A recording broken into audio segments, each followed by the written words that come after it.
कितना समय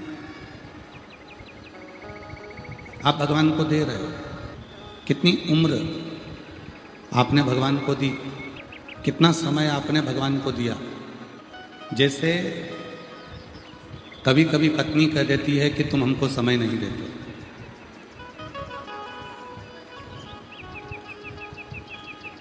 और यदि थोड़ा सा समय पति अपनी पत्नी को दे देता है तो पत्नी प्रसन्न हो जाती है। उसको बहुत सारा समय तुम्हारा नहीं चाहिए, बस थोड़ा सा समय धर्म पत्नी कहती है कि मुझे दे दीजिए, और वो थोड़ा सा समय तुमने जो दिया उतना मेरे लिए बहुत है। मुझे बहुत समय नहीं चाहिए, आप मुझे केवल थोड़ा सा समय दे दो, वो समय मेरे लिए बहुत है। उसी तरह थोड़ा सा समय यदि पति पत्नी को दे दे तो पत्नी उसकी जिंदगी भर सेवा करने को तैयार रहती है। उसी तरह अगर संसार का मनुष्य 24 घंटे में से थोड़ा सा समय देवाधिदेव महादेव को दे दे तो महादेव उसके दुख को मिटाने के लिए तत्पर खड़े हैं।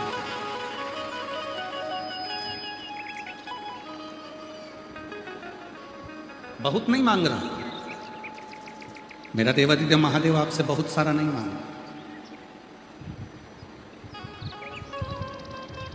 24 घंटे परमात्मा ने आपको और हमको दिए हैं।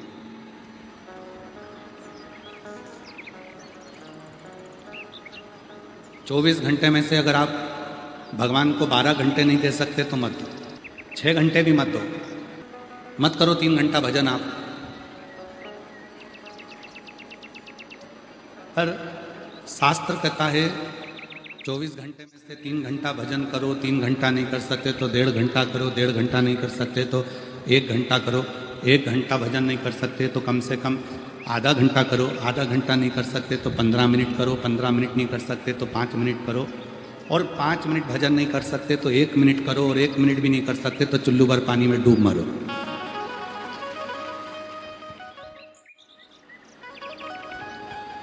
उस ईश्वर ने आपको और हमको 24 घंटे दिए,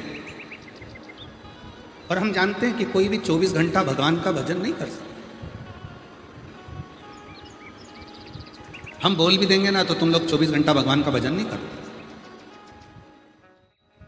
और हम कह भी दें कि तुम 12 घंटा कर लो तो तुम 12 घंटा भी नहीं करोगे। तो जो तुम करो ही नहीं तो हम काय को बोल के अपना समय बर्बाद करें। शिव पुराण कहती है 24 घंटा भजन नहीं कर सकते, 12 घंटा नहीं कर सकते, 6 घंटा नहीं कर सकते, 3 घंटा नहीं कर सकते, 1.5 घंटा नहीं कर सकते, आधा घंटा नहीं कर सकते, कम से कम 1 मिनट भी अगर आप भोलेनाथ के नाम का उच्चारण कर रहे हो, श्री शिवाय नमस्तुभ्यम कह रहे हो, नमः शिवाय कह रहे हो, ओम नमः शिवाय कह रहे हो, तो याद रखना कि तुमने जो 1 मिनट मेरे शंकर भगवान को दिया है, तुमने 1 मिनट जो मंत्र का उच्चारण किया है, एक दिन ऐसा आएगा कि जिस समय पर तुम दुख की घड़ी में खड़े होगे तब वो 1 मिनट का दिया हुआ श्री शिवाय नमस्तुभ्यम तुम्हारे सामने खड़ा होगा और तुम्हारे दुख को मिटा देगा।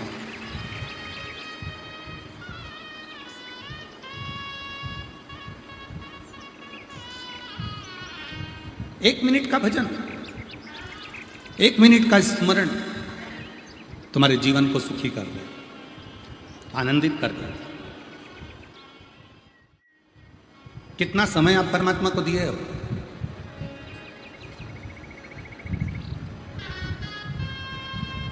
कितना समय आप भगवान को दिए हो, यह आपके ऊपर निर्भर करता है।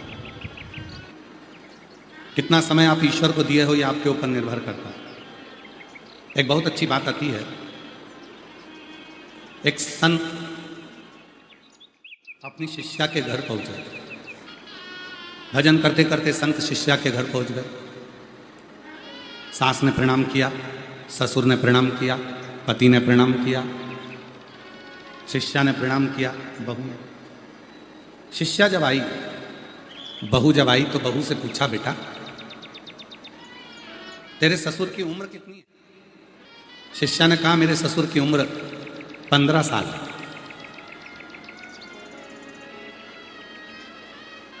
सास को गुस्सा आ गया, बताओ, इसको 15 साल का ससुर दिख रहा है?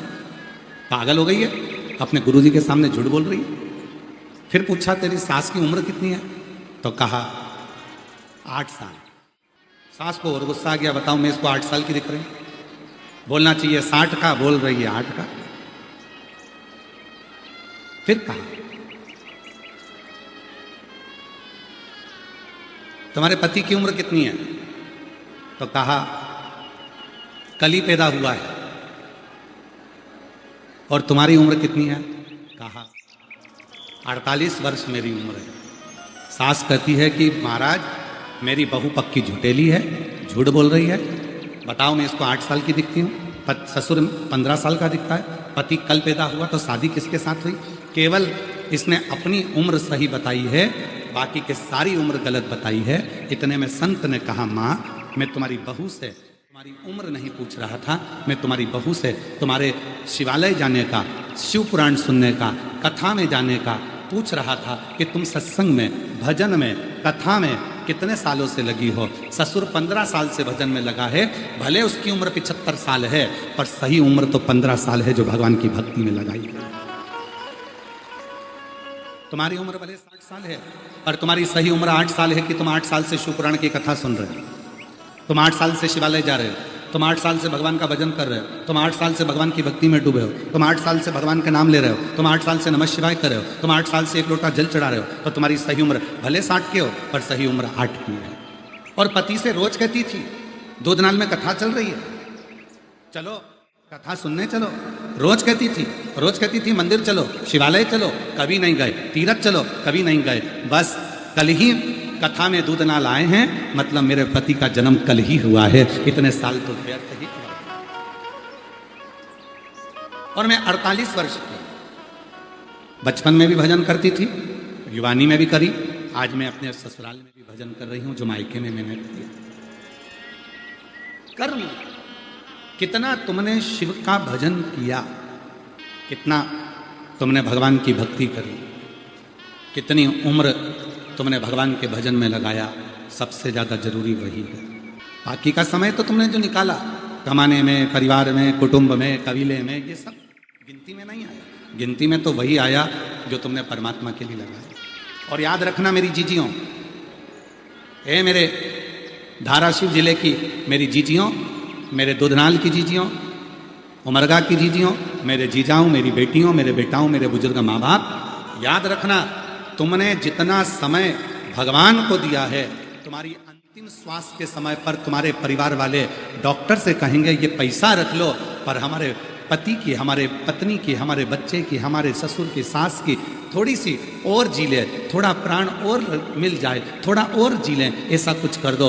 वो डॉक्टर कहेगा मैं अपना पूरा काम कर रहा हूँ, आगे उसकी मर्जी है। तो याद रखना तुमने जितना समय भोलेनाथ को दिया है, तुम्हारी अंतिम समय में उतना समय मेरा बाबा तुमको बढ़ा देगा और तुम्हें स्वस्थ कर कर तुम्हारे घर तक पहुँचा।